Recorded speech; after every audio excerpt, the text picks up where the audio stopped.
మాదిగ మహాశక్తి అని కొత్తగా మీరు ఏర్పాటు చేసుకొని, ఇప్పుడు మళ్ళీ కులం నినాదంతో ముందుకు వస్తా ఉన్నారు గదా! ఇప్పుడు ఎందుకు అంత ప్రాధాన్యత ఉంది? మాదిగ మహాశక్తి పెట్టడానికి మెయిన్ రీజన్ ఏంటంటే, ఈ జనాభా ఇంత ఎక్కువ ఉన్నప్పటికీ, వాళ్ళ ఓట్లతోనే గవర్నమెంట్లు వస్తున్నప్పటికీ, మా కులాస్తులతోనే గవర్నమెంట్ వస్తున్నప్పటికీ, ఆ కులాన్ని గుర్తించకపోవడం. ఒక ఆలోచన ఉన్నటువంటి తెలంగాణ పల్లెల్లో ఈ కుల రాజకీయం పైగా పర్టిక్యులర్‌గా మా ఓటు మాకే, మా దళిత్ మాదిగ ఓటు మాకే అనేది అంటే ఆ నినాదం పనిచేస్తుందని అనుకుంటున్నారా మీరు? అంటే రాజకీయ చైతన్యం లేకనే మా కులం వెనకబడ్డం. ఈ రాజకీయ చైతన్యం అనేది తీసుకురావాలనేదే నా ఉద్దేశం. మధ్య అంత్యశ్రీ సంస్మరణ సభలో రేవంత్ రెడ్డిని పొగుడుతూ మోత్కుపల్లి కొన్ని కామెంట్ చేశారు. మేమందరం నీ వెంటే ఉంటాం, పో నిన్ను పీకేదెవరు ఉంటారు చూస్తాము అని. వర్గీకరణ కోసము ముగ్గురు పిల్లలు యువకులు పెట్రోల్ పోసుకొని వర్గీకరణ కావాలని మలమల మాడి సచ్చారు. ఇప్పుడు సచ్చి కూడా 20 ఏళ్ళు దగ్గర అయింది. కనీసం వాళ్ళకు ప్రభుత్వ పరంగా 10 రూపాయలు ఇవ్వాలి. మొన్న వర్గీకరణ అయ్యింది కాబట్టి ఆ వర్గీకరణ కోసం సచ్చినటువంటి వాళ్లకు ఇవ్వాల్సిన అవసరం ఉంది. కానీ దానికోసం బలైన పిల్లలకు మనిషికి 1 కోటి రూపాయలు ఇవ్వాలని అదే వేదిక మీదనే చెప్పారు. ఒక మాలల కోసమే జైలుకు పోయాను. ఒక మాల విద్యార్థిని ప్రొఫెసర్ ఏమో అన్నాడంటే అప్పుడు కేసు నా మీద పెట్టారు. నేను లీడర్గా, ఎస్సీ లీడర్గా ఉన్నా. ఒక దళితుడిగా సో మతం మారిన వాళ్ళకి దళితం ఈ ఎస్సీ ఎస్టీకి సంబంధించినటువంటి ఇవేవి వర్తించవు, వాళ్ళందరూ కూడా ఇతర మతాల కిందనే లెక్క అనేది. సో అది రాబోయే రోజుల్లో కొంత అదిగా తీసుకుంటే దానివల్ల ఇబ్బంది కాకపోవచ్చా? ఈ మాల మాదిగలను, ఈ దళిత వర్గాలను ఏ పరిస్థితుల్లో కూడా ఎదుగకుండా చేయటమే అగ్రవర్ణాల లక్ష్యం. మీ మీద ఒక విమర్శ ఉంది సార్. నేను లీడర్ అయ్యా, నేను లీడరు, నేను కార్యకర్తను కాదు. ఆయనకు మొన్నటి ఎలక్షన్లో సీట్ ఇవ్వలేదు, ఖచ్చితంగా మళ్ళీ ఎలక్షన్లో ప్రాతినిధ్యం ఆయన ఉండేలా కొట్లాడడానికి అవకాశం ఉండేదానికి ఇది ఒకటి కొత్త సంస్థ తప్ప ఇందులో ఏం లేదు అనేది కూడా మీ మీద ఉన్నటువంటి విమర్శ. నేను బతకడమే కాదు, నన్ను నమ్మిన నా ప్రజలను కూడా బతికించుకోవాలి కదా, నా జాతిని కూడా నేను బతికించుకోవాలి కదా. అందుకని ఇది ఎవరు ఏ విధంగా విమర్శించినా మాదిగ జాతి ఔన్నత్యం కోసమే నేను పెట్టిన యాజ్ ఎ లీడర్.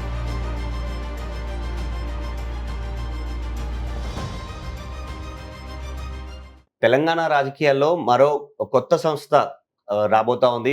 ఎంఎంఎస్ పేరు మీద ఇప్పటికే మాజీ మంత్రి మోత్కుపల్లి నరసింహులు ఈ ఎంఎంఎస్ సంస్థను ప్రకటించి కులం ఆధారంగా ఓట్లు అడగబోతా ఉన్నాము, కులం ఆధారంగా మా సీట్లు మాకు కావాలి అని చెప్పి ఆయన ఒక కొత్త నినాదంతో ముందుకు వస్తున్నారు. అసలు ఆ నినాదం ఎందుకు కొత్తగా ఇప్పుడు మళ్ళీ చూడాల్సిన అవసరం ఉంది? దానితో పాటు డీలిమిటేషన్ వంటి అంశాలపై సీనియర్ నాయకుడిగా ఉన్నారు మోత్కుపల్లి, ఆయనతో మాట్లాడదాం. సార్ నమస్తే. తమ్ముడు. సార్ మేము ఫస్ట్ వస్తే మాదిగ మహాశక్తి అని కొత్తగా మీరు ఏర్పాటు చేసుకొని ఇప్పుడు మళ్ళీ కులం నినాదంతో ముందుకు వస్తా ఉన్నారు కదా! ఇప్పుడు ఎందుకు అంత ప్రాధాన్యత ఉంది అంటే ఏం చెప్తారు? వాస్తవంగా ఈ మాదిగ మహాశక్తి పెట్టడానికి మెయిన్ రీజన్ ఏంటంటే, మమ్మల్ని ఎవ్వరు గుర్తించకపోవటం, మా బలాన్ని గుర్తించకపోవటం, మా కులాన్ని గుర్తించకపోవటం. అంతేకాదు ఏ కులమైనా బాగుపడాలంటే అధికారానికి దగ్గరగా ఉండాలి. మరి అధికారానికి దగ్గరగా లేనటువంటి కులాలు ఏవి కూడా రాణించలేవు, ముందుకు పోలేవు. ఉదాహరణకి మనం అనుకుందాం, రెడ్లు ఉన్నారు, వాళ్ళకి అధికారానికి దగ్గర ఉన్నారు, అధికారమే వాళ్ళు చెలాయిస్తున్నారు కాబట్టి వాళ్ళు బాగుపడ్డారు. కమ్మాస్ ఉన్నారు, వాళ్ళ అధికారానికి దగ్గర ఉన్నారు, వాళ్ళు అధికారం చెలాయిస్తున్నారు కాబట్టి వాళ్ళు బాగున్నారు. వెలమాస్ ఉన్నారు, 10 ఏళ్ళ కింద వచ్చారు, వాళ్ళు అధికారాన్ని చెలాయించున్నారు, వాళ్ళు బాగుపడ్డారు. కాబట్టి అధికారానికి మా మాల సోదరులు ఉన్నారు, అందులో పేదవాళ్ళు ఉన్నప్పటికీ అధికారానికి దగ్గరగా ఉంటూ వచ్చారు. స్వతంత్రం వచ్చిన కాడికి వెళ్ళి కొంత మెరుగ్గా ఉన్నారు, మాకంటే మెరుగ్గా ఉన్నారు. కాబట్టి ఈ జనాభా ఇంత ఎక్కువ ఉన్నప్పటికీ, వాళ్ళ ఓట్లతోనే గవర్నమెంట్లు వస్తున్నప్పటికీ, మా కులాస్తులతోనే గవర్నమెంట్ వస్తున్నప్పటికీ ఆ కులాన్ని గుర్తించకపోవడం చాలా బాధిస్తూ ఉంది. అందుకని మాకున్న రిజర్వేషన్లలో కూడా మాకు సీటు రావటం లేదు. ఎంత మొత్తం జనాభాలో కూడా అన్ని కులాల కంటే ఎక్కువ జనాభా ఉన్న కులం ఏది ఉంటే మాదిగ కులం తెలంగాణలో. మరి అటువంటి కులాన్ని గుర్తించకపోతే ఒక సీనియర్ నాయకుడిగా, నేను 6 సార్లు గెలిచిన వ్యక్తిగా, అధికారం అంటే ఏందో తెలిసిన వ్యక్తిగా, మనం కూడా అధికారం పంచే దిశలో మనం ఎదగాలి.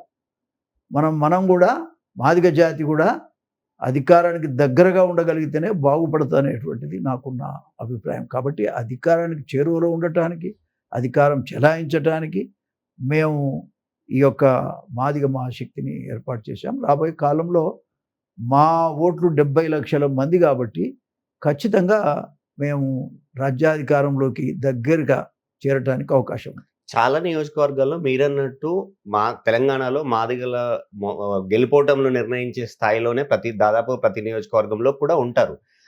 అది దృష్టిలో పెట్టుకొని చాలా పార్టీలు మంత్రుల విషయంలో కావచ్చు, ఇంకొకటి విషయంలో కావచ్చు, లేదంటే కార్పొరేషన్ చైర్మన్‌ల విషయంలో కావచ్చు, మేము తగిన ప్రాధాన్యత ఇస్తాము అని చెప్తూ వస్తే మీరు చూస్తా ఉన్నారు చాలామంది. సో, డిప్యూటీ సీఎంలుగా అవకాశాలు ఖచ్చితంగా అంటే ఒకరు అప్పర్ కాస్ట్ వాళ్ళు ఉంటే డిప్యూటీ సీఎంగా ఖచ్చితంగా మాదిగలకు లేదంటే దళిత వర్గాలకు ఇవ్వాలి అనేది చాలా రోజులుగా ఆనవాయితీగా వస్తుంది. ముఖ్యంగా జాతీయ పార్టీలు ఉన్న దగ్గర ఖచ్చితంగా ఉండే అవకాశమే ఎక్కువుంది. సో, ఇప్పుడు కొత్తగా ఈ నినాదం మళ్ళీ మీరేసుకోవడానికి అంటే మోత్కుపల్లికి రాజకీయాలు కొత్త కాదు. చాలా పార్టీల్లో పనిచేశారు. కానీ ఇప్పుడు ఒక మాదిగల పేరు మీదనే శక్తిగా మళ్ళీ రావాలని ఎందుకు అనుకుంటున్నారు? తన రాజకీయం కోసం కాదా ఇదంతా అనేది? ఎవరేమన్నా అనుకోని నా రాజకీయం కోసమైనా నాకు కావాల్సింది నా జనం కోసమైనా నేను ఒకటే 19 సీట్లు రిజర్వ్డ్ ఉన్నాయి. 19 సీట్లలో నేను ఒక్కడిని పోటీ చేస్తున్నా. కానీ నాయకత్వ లోపం ఉన్నది. మా దాంట్లో నాయకత్వం లేదు. కాబట్టి ఎదిగినోడిని నేను ఒక్కడినే ఉన్నాను. కాబట్టి ఒక 6 సార్లు గెలవగలిగి నేను ఒక ఇండిపెండెంట్‌గా కూడా గెలిచిన వ్యక్తిని నేను. కాబట్టి ఇవాళ నాకు కూడా టికెట్ ఇవ్వలేదు. మరి ఎంత దురదృష్టమో ఒకసారి మీరు ఆలోచించండి.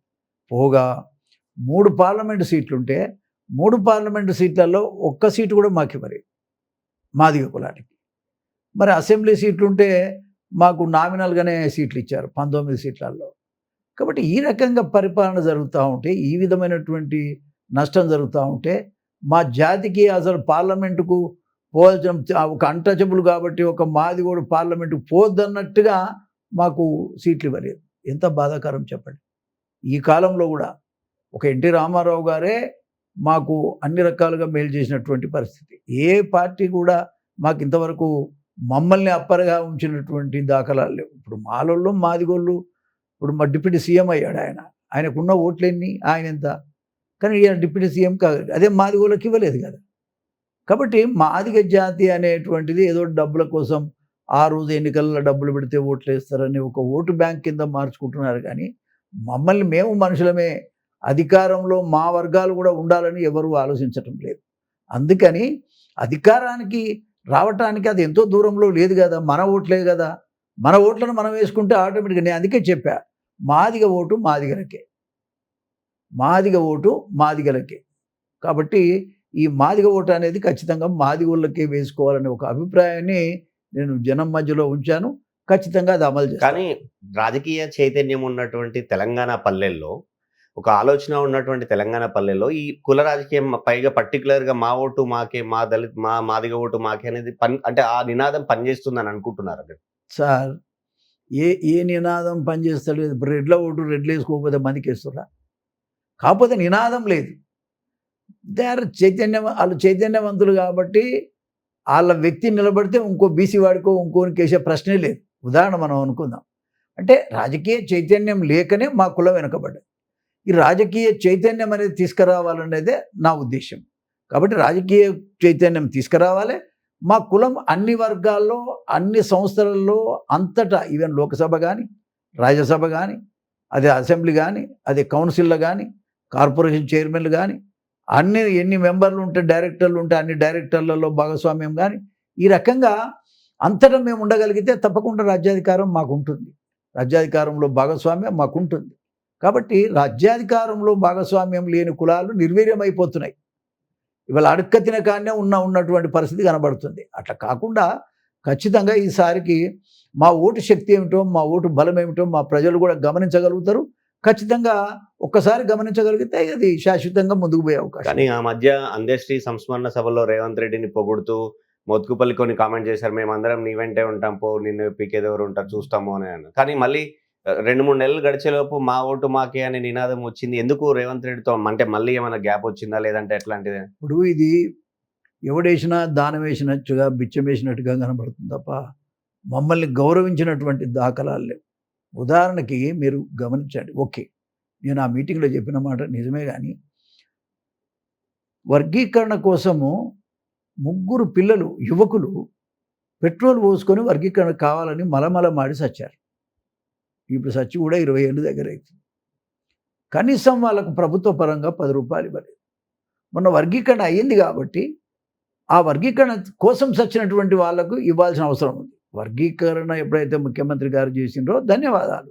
కానీ దాని కోసం బలైన పిల్లలకు మనిషికి రూ. 1,00,00,000 ఇవ్వాలని అదే వేదిక మీదనే చెప్పారు. ఒక స్తూపం కట్టుకుంటామని చెప్పాను. అమరవీరుల స్తూపం కట్టుకుంటామని చెప్పాను. అదే రకంగా ఎంఆర్‌పీఎస్‌లో పనిచేసినటువంటి కార్యకర్తల మీద ఉన్నటువంటి కేసులన్నీ రద్దు చేయమని చెప్పాను. ఇకపోతే మాకు రావాల్సినటువంటి అన్నిటి విషయంలో కూడా చట్టపరంగా రావాల్సినటువంటి, రిజర్వేషన్ పరంగా ఇంకా రావాల్సినటువంటి అన్ని విషయం ఒక మీటింగ్ పెట్టమని చెప్పాను. ఒక 10 ఎకరాల్లో ఒక మాదిగ భవన్ కట్టుకో అవకాశం ఇవ్వండి. మీరు అందరూ తీసుకున్నారు. రెడ్లు తీసుకున్నారు, వెలుమలు తీసుకున్నారు, కమ్మలు తీసుకున్నారు, అన్ని వర్గాల వాళ్ళు తీసుకున్నారు. కానీ మాకు మాత్రం ఇవ్వలేదు. ఒక 10 ఎకరాల భూమి కూడా ఇవ్వండి, ఒక మాదిగ భవన్ కట్టుకుంటామని చెప్పాను. మరి అంత మంచిగా నేను చెప్పిన తర్వాత ఆ మాటలన్నీ పక్కన పెట్టేసి ఒక మీటింగ్ పెట్టబోయా దొరా దాంతోని కనీసం మా విన్నపాలన్నా మేము విన్నవిస్తామంటే అంత కఠినంగా ఉండవలసిన అవసరం ఏముంది? నేను చెప్పిన 4 రోజులకో, 5 రోజులకో, నెలకో, 15 నెలలకు లేదు ఇంకో పలానా రోజున పెడతామని చెప్పొచ్చు కదా. మేము ఎదురు చూస్తూ ఉన్నాం. కాబట్టి అతను హృదయం చాలా కఠినమైన హృదయం అనేటువంటిది నాకు అర్థమయ్యే. ఇక రెండోది మా మాలల విషయానికి వస్తే వాళ్ళ డెవలప్మెంట్ చూసుకుంటారు కాబట్టి దళితులు అనే ఆలోచన కింద ఆలోచన చేయటం లేదు. ఆ స్థాయికి ఎదిగిన నాయకుడు కూడా ఎవరు లేడు. నేను మాలల కోసమే జైలుకు పోయాను. ఒక మాల విద్యార్థిని ప్రొఫెసర్ని ఏమో అన్నాడంటే అప్పుడు కేసు నా మీద పెట్టారు. నేను లీడర్గా, ఎస్సీ లీడర్గా ఉన్నా ఆ రోజులలో. ఒక దళితుడిగా స్టూడెంట్ అందరికీ నేను నాయకత్వం వహించాను. ఆ టైంలో మరి కేసు నా మీద పెడితే ఒక రోజు జైలు ఉన్నా నేను. అదేవిధంగా చుండూరులో మాలను ఊచకోతకు వస్తే నేను 7 రోజులు అసెంబ్లీలో ప్రకటించే ఆమరణ నిరాదీక్ష. ఎవడన్నా మాల ఆయన ప్రకటించాడా? మరి త్యాగం లేని జీవితాలు అవేం జీవితాలు నాకు అర్థం కాదు. 3 పార్లమెంట్ సీట్లు మాదిగలకి ఇవ్వకపోతే మాల లీడర్ అంటే మావోడే కదా, దళితుడే కదా. మరి అట్లా అనుకున్నప్పుడు మరి మాదిగలకు ఒక్క సీట్ అన్నా ఇవ్వాలి కదా అని అడిగిన మునగాలు లేడు. మేము అడుగుతాం. ఇప్పుడు నాలాంటి అయితే నేను అన్యాయం జరిగినప్పుడు ఇది అన్యాయం అండి, వాళ్ళకు కూడా ఒకటి ఇవ్వాలి, అది లేదంటే అది వేరే తిరిగి అవుతుంది అనే అభిప్రాయం చెప్తాను నేను. కాబట్టి వాళ్ళ సైడ్ నుంచి ఒక డిప్యూటీ సీఎం స్థాయిలో ఉన్నారు, ఒక ఆయన అయితే వేల కోట్ల రూపాయల ఆస్తిపరుడు, ముగ్గురు ఒక పార్లమెంటు, 2 అసెంబ్లీ, అంటే గవర్నమెంటే ఆయన ఇంట్లో ఉంది, మంత్రి కూడా ఉంది. మంత్రి కూడా ఉంది. చెప్పండి. బట్ విక్రమార్క ఆయన మంత్రి, డిప్యూటీ సీఎం, వాళ్ళ అన్న ఎంపీ. అంటే ప్రభుత్వాలే వాళ్ళు నడుపుతున్నట్టుగా ఉంది. కాబట్టి మాకు ఎవరైతే వర్గీకరణకు వ్యతిరేకంగా పనిచేశారో, వెంకటస్వామి వివేక్ అయితే మరి ఆయన మంత్రి పదవి కోసం మాలోళ్ళందరూ మీటింగ్ పెట్టాడు, వర్గీకరణకు వ్యతిరేకంగా మీటింగ్ పెట్టాడు. కాబట్టి ఈ పరిస్థితుల్లో మేము చేయగలిగేది ఏముందని, మాకు దారి లేదు. ఏదో ఒక దారి నా జాతికి చూపించాలనేది నా ఉద్దేశం. దాంట్లో భాగంగానే మేము మాదిగలం అంటే ఏమిటో చూపిద్దామనేది నా అభిప్రాయం. ఓటే కదా సార్ అంబేద్కర్ చెప్పిన, ఆ మహనీయుడు ఇచ్చిన వరం వల్ల ఓటు శక్తి. ఆ ఓటు శక్తిని ఒకటిగా చేద్దామనేది నా అభిప్రాయం. ఎవరికి వ్యతిరేకం కాదు. ఇప్పుడు అన్ని కులాలు అన్ని రకాలుగా బాగుపడుతున్నాయి. బాగుపడడం వల్ల ఒక మాదిగ క్యాస్టే. కాబట్టి ఈ మాదిగ జాతిని ఆ కులస్తుడిగా, నేను ఒక మాదిగోడిగా నా జాతిని ఏకం చేద్దామని నేను అనుకుంటున్నాను. నేనేమంటున్నా అంటే మీరు కఠినంగా ఉన్నారు, సీఎం కనీసం మీటింగ్ పెట్టడానికి అనౌన్స్మెంట్ చిన్నవి అడిగినప్పుడు చేయలేదు అంటున్నారు. కానీ ఆయనేమో అసలు వర్గీకరణకు ముందు నుంచి సపోర్ట్ చేసుకుంటూ వచ్చింది నేను, ఫస్ట్ నుంచి ఉద్యమానికి అండగా ఉన్నాను, ఇప్పటికీ అసలు సుప్రీంకోర్టు తీర్పు రాగానే జడ్జిమెంట్ నేనే అసెంబ్లీలో ప్రకటన చేశాను అవన్నీ అని చెప్తున్నా. చూడండి, ఇప్పుడు ఎన్నో ఏళ్ళుగా మేమంతా ఎంఆర్పిఎస్ పేరు మీద పనిచేస్తున్నాం. కృష్ణమాదిగని కూడా నేనే ఆయన ప్రోత్సహించి ముందు పెట్టి నడిపించాను. విషయం ఏంటంటే ఆ ఉద్యమం లేకుండా ఈయన ఇచ్చాడా? ఉద్యమం అనేది ఉంది. ఒకవేళ ఆయన సుప్రీంకోర్టు జడ్జిమెంటు ఇచ్చిన తర్వాత కదా ఈయన మూవ్ అయింది, అంతకుముందే మూవ్ అయ్యి ఈయన చేయలేదు కదా. చేసినందుకు కూడా మేమేం వద్దంటలేం, మంచి పని చేశాడు. దాంట్లో మేము కృతజ్ఞత కలిగి అంత మాత్రం చేద్దాం. నా జాతికి మేలయ్యేది. చట్టసభలలో లేనటువంటి కులం నిర్వీర్యం అయిపోద్దని అంబేద్కర్ చెప్పాడు. కాబట్టి చట్టసభలలో ఉండేందుకే కదా సార్ ఆయన రిజర్వేషన్ ఇచ్చాడు. కాబట్టి రిజర్వేషన్ అనేటువంటిది మాకు కాకుండా చేస్తే మేమెందుకు ఊరుకుంటాం సార్? నా కులం అసెంబ్లీకి పోవాలి, నా కులం పార్లమెంట్కి పోవాలి, నా కులం లోకసభకు పోవాలి, నా కులం కౌన్సిల్లో ఉండాలనేది నా వాదన. ఎవరిని అడక తినాల్సిన అవసరం మాకు లేదు. మేము వెయ్యకపోతే నీ పార్టీ ఉండదు. మేము ఓటేస్తేనే నీ పార్టీ. అటువంటిప్పుడు మేమెందుకు ఓటేయాలి నీకు? ఎవరు గౌరవిస్తారో మమ్మల్ని ఓన్ చేసుకుంటారో వాళ్ళకే రేపు రేపు భవిష్యత్తు ఉంటుంది, లేకపోతే భవిష్యత్తు ఉండదు. రేపు కాంగ్రెస్ పార్టీ కూడా అధికారంలోకి రాదు మమ్మల్ని కాదంటే. ఇప్పటికి కూడా ఛాన్స్ ఉంది వాళ్ళకి. మేమేమి అవుట్ రైట్గా మేము ఈ ఫలానా నిర్ణయం ఏమి తీసుకోలేదు ఇంకా. కానీ నా కులాన్ని ఏకం చేస్తా, చట్టసభలోకి పంపిస్తా, ఒక పెద్ద మనిషిగా నేను చెప్తున్నాను. ఎందుకంటే నాకు కూడా 70 ఏళ్ళు వచ్చినాయి. నేను ఇవాళ రేపో పోతే నా కులానికి దిక్కెవడు?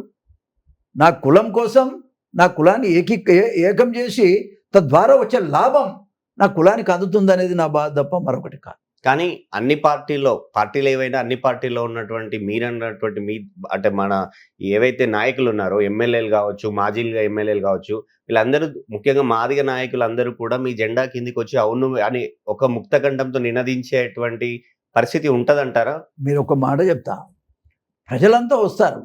నాయకులు కొన్నిసార్లు వాళ్ళ వాళ్ళ పార్టీలో ఉన్నప్పుడు రాలేకపోవచ్చు. వస్తే వాళ్ళకి గౌరవం దక్కుద్ది. రేపొద్దున ఇదొక ప్రభంజనం. ఇది మాదిగ ప్రభంజనం. దీన్ని ఎవడు ఆపలేడు. ఈ జెండాను ఎవడు ఆపలేడు.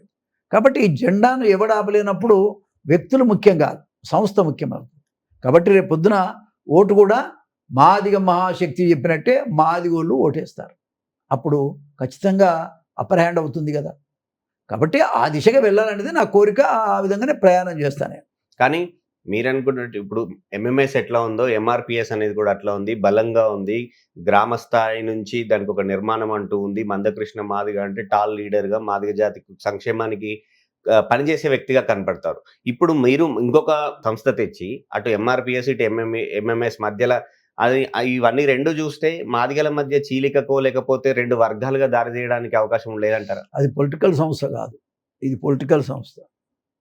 అది సామాజిక పరమైనటువంటి పోరాటం చేయటానికి పెట్టినాం. అయిపోయింది. దాని పని ఏంటంటే వర్గీకరణతోనే అయిపోయింది. కాబట్టే పొలిటికల్ శక్తిని ఇవ్వటానికే ఈ జెండా పుట్టింది తప్ప మరొకటి కాదు. ఇది పక్కా రాజకీయ జెండా.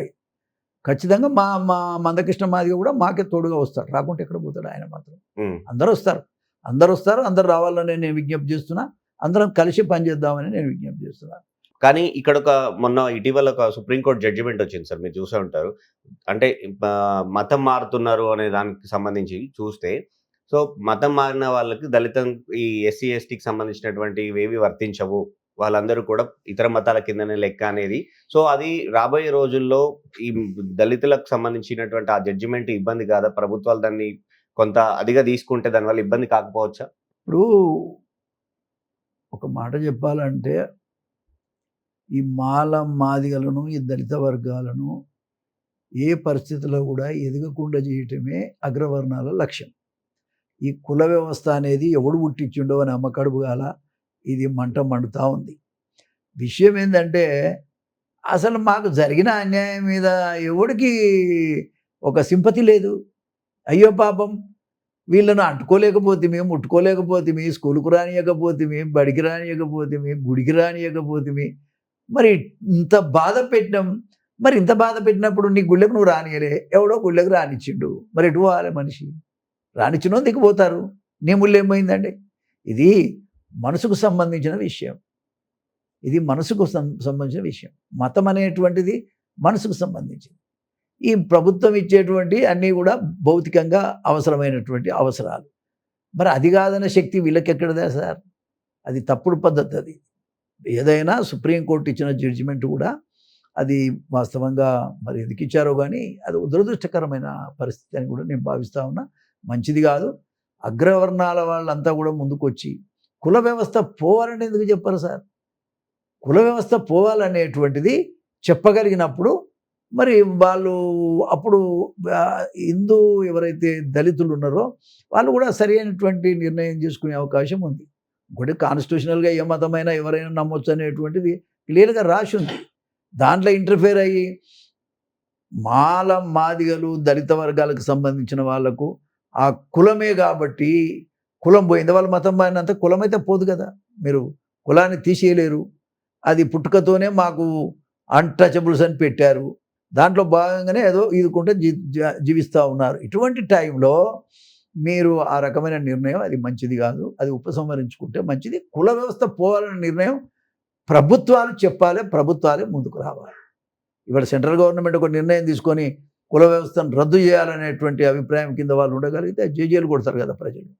ఇంకా బయటకు ఎందుకు పోతారు? బయట పోవటానికి కారకులు ఎవరు? ఎవరైతే మేము హిందువులం అని అంటున్నారో మరి హిందూ వ్యవస్థలో జరుగుతున్నటువంటి లోపం వల్లనే అది జరుగుతుంది. కాబట్టి అది జరగకుండా ఉండాలంటే కుల వ్యవస్థ రద్దు చేయాలి. సార్ ఇది చూస్తే రేవంత్ రెడ్డి ప్రభుత్వం వచ్చి 2.5 సంవత్సరాలు అవుతోంది. మీరు చాలా మంది ముఖ్యమంత్రులను చూసారు. ఎన్టీఆర్ నుంచి ఇప్పటి వరకు చూస్తున్నారు. దగ్గర నుంచి అబ్జర్వ్ చేస్తున్నటువంటి వ్యక్తి మీరు. ఇప్పుడున్నటువంటి రేవంత్ రెడ్డి పరిపాలన ఎలా ఉంది? ఆయన సాగుతున్న 2.5 ఏళ్ల పరిపాలనకు సంబంధించి మీరే చెప్పాలంటే కామెంట్ చేయాలంటే ఏమంటారు? ఇంకా టైం ఉంది ఆయన సర్దుకొని. ఇప్పుడైతే ఎవడో హ్యాపీగా లేరు. ఆయన సర్దుకోవడానికి టైం ఉంది. ఇంకా 2 సంవత్సరాలు టైం ఉన్నది. ఆయన సర్దుకోగలిగితే మంచిదే. సర్దుకోకపోతే గవర్నమెంట్ పోతుంది. కానీ ప్రతి జిల్లాలో అంటే రైతాంగంలో విషయంలో అసంతృప్తి ఉందని కొందరు అంటారు. లేదు అంటే కొన్ని వర్గాల్లో అసంతృప్తి ఉందని కొందరు అంటున్నారు. లేదు అంతా బానే ఉంది కానీ ప్రతిపక్షాల అనే ఆరోపణ అనేది వాళ్ళు అంటున్నారు. ఇప్పుడు ఎల్లకాలం మేమే ఉంటామని ఎవడు అనలేడు, ఉండలేరు కదా. ఇప్పుడు 10 ఏళ్ళు అయినా కూడా కేసీఆర్ను పక్కన పెట్టారు. అది ఇంకా సెంటిమెంట్తో కూడినటువంటి ప్రభుత్వం. ఏది తెలంగాణ సెంటిమెంట్. దీనికి ఏ సెంటిమెంట్ లేదు కదా. గత గవర్నమెంట్ తప్పు చేసింది కాబట్టి కాంగ్రెస్ని ఎన్నుకున్నారు. ఇప్పుడు కాంగ్రెస్ గవర్నమెంట్ ఎంత మంచిగా చేస్తే ఇలా ఉండనిస్తారు, అది కూడా గమనించుకోవాలి. కాబట్టి ఒళ్ళు దగ్గర పెట్టుకొని పరిపాలన చేస్తే ఉండటానికి స్కోప్ ఉంది. చెప్తున్నా కదా, నేనే చెప్తున్నా. అరే భయ్ మాకు సాయం చేయవా అని చెప్తే మాదిగ జాతి మొత్తాన్ని అవమానపరిచే విధంగా ఆయన నిర్ణయాలు తీసుకుంటున్నాడు. మాకు ఒక్క పని కూడా చేయటం లేదు. ఒక ముఖ్యమంత్రిగా మిగతా కులాలని కూడా పక్కన పెట్టి అంటే ఈక్వల్ షేర్ ఇచ్చే దాంట్లో ఫెయిల్ అయినాడు ఆయన. ఆయనకు సమర్థత ఉందా లేదా అనేది ఆలోచిస్తే లేదనిపిస్తుంది. నీకు మాలమాదిగలను కానీ ఇతర కులాలను కానీ ఈక్వల్గా చట్టసభలలో ఉంచే దాంట్లో ముఖ్యమంత్రి గారు ఫెయిల్ అయినట్టే కదా మరి.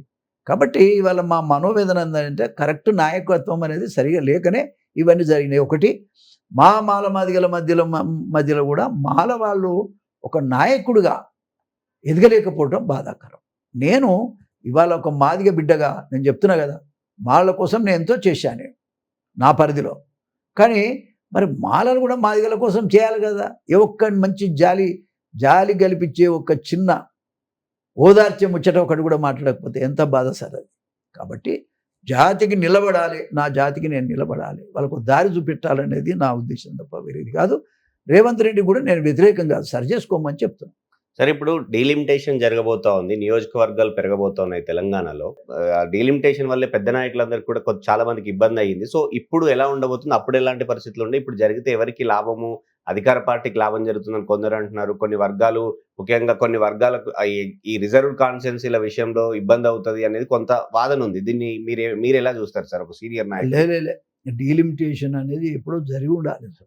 ఇప్పుడు జరగాలే, చాలా ఆలస్యమైంది. అయితే డీలిమిటేషన్ జరగటం వల్ల ప్రజల సంఖ్య అంటే ఓటర్స్ సంఖ్య మరి ఒక నియోజకవర్గంలో 4 లక్షలు 5 లక్షలు కూడా ఉంది. అవును, విన్నారా? ఏది ఈ ఖైరతాబాదు ఉన్నదిగా షేర్లింగంపల్లి, ఇవన్నీ కూడా ఏది మన మేడ్చల్. విషయం ఏంటంటే ఏ నియోజకవర్గమైనా ఒక 2 లక్షలు 1,50,000 దాటకుండా ఉంటే మంచిది. ఎమ్మెల్యే అనేవాడు బయటికి వెళ్ళి అందరినీ కలవగలిగే పరిస్థితి ఉండాలి. కాబట్టి అటు డిస్టెన్స్ వైజ్ అయినా చూడాలి, పాపులేషన్ వైజ్ అయినా చూడాలి. కాబట్టి ఆ రకంగా ఎంత చిన్నగా ఉంటే అంత మంచిది అనేది నాకున్నటువంటి అభిప్రాయం. ఆ విధంగా చేయాలని కోరుకుంటున్నాను. కానీ అధికార పార్టీలకు అడ్వాంటేజ్‌గా తీసుకొని ప్రతిపక్ష నాయకులనో లేకపోతే ఇంకో నాయకుడికి ఇబ్బందిగా అట్లాంటి ఏమైనా అవకాశం ఉంటదా సార్? ఏముండదు సార్, అది అవన్నీ ఊహించుకోవటం తప్ప. మరి వరకు అన్నీ జరిగినాయి కదా. గతంలో జరిగినప్పుడు ఎవరికి అడ్వాంటేజ్ అయింది? అవన్నీ ఏం లేదు. నేను ఎందుకు పర్టికులర్ పాలకులు చేసేటువంటి పరిపాలన మీదనే వాళ్ళ యొక్క పరిపాలన అనేది ఉంటుంది. ఆ పరిపాలన బాగలేకపోతే ప్రజలు తీసేసుకుంటారు. నేను ఎందుకు పర్టికులర్‌గా అడుగుతున్నా అంటే గతంలో ఆలేరు రిజర్వ్‌లో ఉండే. ఆ తర్వాత మీరు అక్కడ ఎమ్మెల్యేగా ఉంటరి. ఆ తర్వాత అది రిజర్వేషన్ పోయి పక్కకు పోయింది, జనరల్ అయింది. సో అంటే ప్రాక్టికల్ ప్రాబ్లమ్స్ మీకు తెలుస్తాయని అంటే అది నిజమే నాయన. బట్ ఎన్ని సీట్లు పెరిగితే అంత మంచిది. అంతమంది ప్రజాప్రతినిధులు రావడానికి అవకాశం ఉంది అసెంబ్లీకి. రెండోది ఏంటంటే పాపులేషన్ ఓటర్స్ సంఖ్య తగ్గటం వల్ల ఎమ్మెల్యే అనేవాడు గెలిస్తే ఈజీగా జనాన్ని కలిసే అటువంటి అవకాశం. కాబట్టి డీలిమిటేషన్ అనేది చాలా అవసరం. ఇంకోటి ఏంటంటే డీలిమిటేషన్లో కూడా అన్ని నియోజకవర్గాలు ఈక్వల్గా డిస్ట్రిబ్యూట్ చేయాలి పాపులేషన్. ఆ విధంగా చేయగలిగితే చాలా బాగుంది. ఎంఎంఎస్ వరకు వస్తే మాదిగ మహాశక్తి ప్రతి జిల్లాకి, ప్రతి ఊరికి వెళ్ళేలాగా, ప్రతి మండలానికి వెళ్ళేలాగా మోత్కుపల్లి నరసింహులు ఏం చేయబోతున్నారు అంటే, ఓ బస్సు యాత్ర పెట్టుకొని వెళ్తారా? లేదు అంటే ఎట్లా ఆయన కార్యాచరణ ఎలా ఉండబోతా? నేను నేను అన్ని జిల్లాల వాళ్ళతో టచ్‌లో ఉన్నాను. చాలామంది వచ్చిపోతా ఉన్నారు. మొన్న జెండావిష్కరణ కార్యక్రమానికి కూడా చాలామంది వచ్చారు. చాలామంది ఆశీర్వదించిపోయారు. కాబట్టి నేనేమంటా అంటే అన్ని జిల్లాల్లో జిల్లా కమిటీలు గానీ, ఆ మండల కమిటీలు గానీ, విలేజ్ కమిటీలు గానీ ఏర్పాటు చేస్తాం. ఏర్పాటు చేయటమే కాక పాదయాత్రలు చేస్తాము. లేదంటే బస్సు యాత్ర కూడా చేస్తా నేను. హ్మ్. ఖచ్చితంగా ఐ విల్ రీచ్ ఎక్కడి వరకంటే కార్నర్ ఏ ఊరైతే కార్నర్‌గా ఉన్నా కూడా అంత దూరం వెళ్లి వాళ్ళని కలిసి వస్తాను నేను. ప్రతి మాదిగ పల్లెను దర్శించేటువంటి ప్రయత్నం. మీ మీద ఒక విమర్శ ఉంది సార్. ఈయన కొత్త ఒక సంస్థ పెట్టి మాదిగ మహాశక్తి అని పెట్టడం వెనుక ఆయన రాజకీయ భవిష్యత్తు కోసం చూస్తున్నారు. ఆయనకు మొన్నటి ఎలక్షన్‌లో సీట్ ఇవ్వలేదు. ఖచ్చితంగా మళ్ళీ ఎలక్షన్‌లో ప్రాతినిధ్యం ఆయన ఉండేలా కొట్లాడడానికి అవకాశం ఉండేదానికి ఇదొకటి కొత్త సంస్థ తప్ప ఇందులో ఏం లేదు అనేది కూడా మీ మీద ఉన్నటువంటి విమర్శ. దీనికేం సమాధానం? ఉండనియండి. ఇప్పుడు నీ విమర్శ నేను లీడరయ్యా. నేను లీడరు. నేనేం కార్యకర్తను కాదు. నేను లీడర్. నేను బతకడమే కాదు, నన్ను నమ్మిన నా ప్రజలను కూడా బతికించుకోవాలి కదా! నా జాతిని కూడా నేను బతికించుకోవాలి కదా! అందుకని ఇది ఎవరు ఏ విధంగా విమర్శించినా మాదిగ జాతి ఔన్నత్యం కోసమే నేను పెట్టిన యాజ్ ఎ లీడర్. లీడర్ అనేవాడికి పదవి వద్దని ఎవడన్నా అంటాడా? ఖచ్చితంగా మనం అధికారంలో ఉండటం కాదు. నాతో పాటు ఓ 10 మందిని నాయకులను తయారు చేయడం కోసం నేను చేస్తున్న ప్రయత్నం తప్ప మరొకటి కాదు. 119 సీట్లలో ఇవాళ 19 రిజర్వ్డ్ ఉన్నాయి. 19 మేము గెలవాలంటున్నాను నేను. అన్నిట్లా నేనైతే పోటీ చేయను కదా! చేయరు. అదేవిధంగా పార్లమెంట్ ఉంది.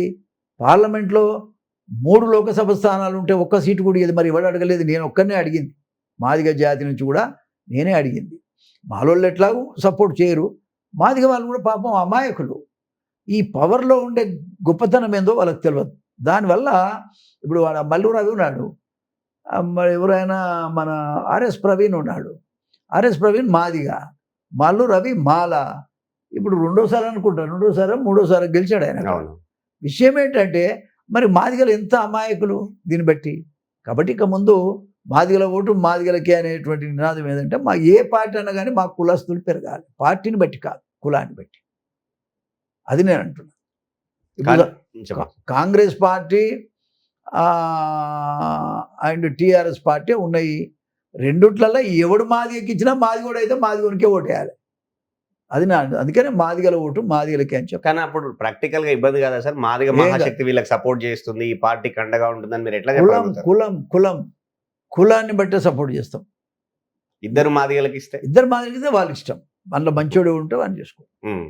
ఒక్క మాదిగకి ఇస్తే మాదిగకే చేయాలి. అది మా ఆలోచన విధానం.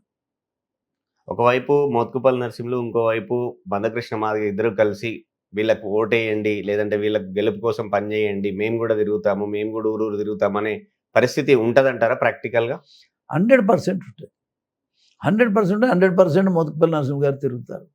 నేను 6 సార్లు గెలిచిన బిడ్డ. నేను ఎవరిని అడ్డం పెట్టుకొని గెలిచిన అంటావు?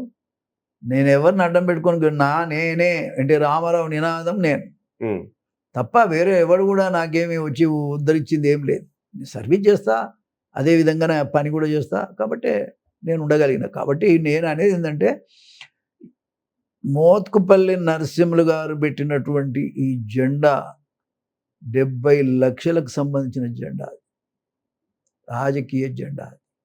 కాబట్టి ఖచ్చితంగా దాన్ని ఎవరు కూడా ఓడించలేరు, ఎవరు కూడా కాదనలేరు. చాలా జెండాలను మట్టి కరిపించే జెండా అది. కాబట్టి తప్పకుండా మరి ఈ 3 రంగుల జెండా, ఈ మహాశక్తి జెండాను ప్రతి మాదిగ ఇంటి మీద ఉంచుకోవాలని కూడా నేను మీ టీవీ ద్వారా కూడా నేను విజ్ఞప్తి చేస్తూ ఉన్నా. మీరంతా ముందుకు రావాలి, మన జాతి అంతా ముందుకు రావాలి. మన జాతిని అనగదొక్కకుండా ఉండాలంటే ఈ జాతి మనకు అండగా ఉంటుంది. ఇది జెండా మనకు అండగా ఉండాలి. ఇది ఉండాలంటే మనమంతా కలిసి పనిచేయాలి, కలిసి గెలిపించుకోవాలి. మన కులాన్నే మనం గెలిపించుకోవాలి. మన కులమే రాజ్యం ఏలాలి. Right sir. ఇది మోత్కుపల్లి గారు చెప్తా ఉంది. కులంకి ఓటేయండి, మాదిగలు ఎక్కడుంటే వాళ్ళకే ఓటేయాలి. ఇద్దరు మాదిగలు ఉంటే మాత్రం మంచోడిని చూసి ఎన్నుకోండి. కానీ చట్టసభల్లో మాదిగ కులస్తులు ఖచ్చితంగా ప్రాతినిధ్యం పెరగాలి. అప్పుడే ఈ కులం అభివృద్ధి చెందడానికి అవకాశం ఉంటుంది. దానికోసమే నేను ఇక పోరాడేది అని చెప్పి ఆయన చెప్తా ఉన్నారు.